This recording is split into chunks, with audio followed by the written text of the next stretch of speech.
台湾媒体报道，韩国一艘军舰突然出现在台岛的东部。结合最近韩国的行动，尹锡悦政府看来真的是要上美国的贼船了。各位大家好，欢迎收看本期中诚 Talk。根据台岛内的媒体报道最近一艘韩国的军舰一言不发，突然靠近了台岛东部水域，一路航行南下。最近时距离台岛海岸仅有24海里，这是近几十年来韩国军舰第一次如此靠近台岛。我们都知道，这几十年来中韩两国的经贸关系一直不错，虽然曾经因为萨德事件有所抵触，但双方整体没有过太多的矛盾。而关于台岛问题，韩国政府也知道这是最大的忌讳，一直避而不谈。其军事力量也从未靠近过这片是非之地，中韩两国的军机、军舰也从没有过什么对抗行动。那么这一次韩国军舰突然如此挑衅地接近台岛海岸，肯定是事出有因的。特别是岛内政府对此缄口不言，显然有什么不能说的秘密。那么尹锡悦政府在搞什么鬼？我们看看最近韩国的行动就知道了。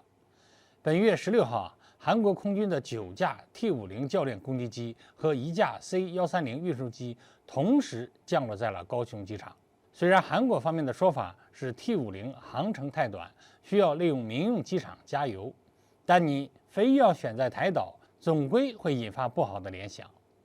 最重要的是最近美日韩三国外长刚刚进行了会晤，联合声明反对改变台海现状，这就说明韩国已经初步同意加入了日美联盟了。我们再说回到这艘韩国军舰，从军舰的选择上来看，就能看出尹锡悦政府的机巧心思。这是一艘韩国海军的天王峰级2栖登陆舰。首先，它不是一艘主战的驱逐舰或者护卫舰，而是一艘2线舰艇。可是呢，它又确实是一艘军舰。韩国明显是在试探，但又不想引起中国过多的抗议。有岛内的分析家就说了，这是韩国海军在测量台岛东部的海域情况，因为一旦台海发生冲突，西部的基隆、高雄、台中等港口必然会被解放军封锁，不管是撤侨或者是为台岛提供援助，外界只能通过东海岸的苏澳港、花莲港等港口进行。当然了，这里我们要说一句，从去年8月解放军锁台军事行动来看我解放军海空军现在是完全有能力封锁台岛东部，所以这种想法其实早就已经过时了。韩国这次突然变脸，军舰、军机在台岛附近行动，难道是真的打算在台海问题上跟我们唱戏了吗？稍微想想，这并不意外。这一点从尹锡悦政府上台就可以看得出来了。韩国的政坛很乱，大家都知道，几方势力博弈得非常厉害。既然和善派的文在寅政府被赶下来了，那么新上台的尹锡悦政府的各类外交政策必然会走极端化。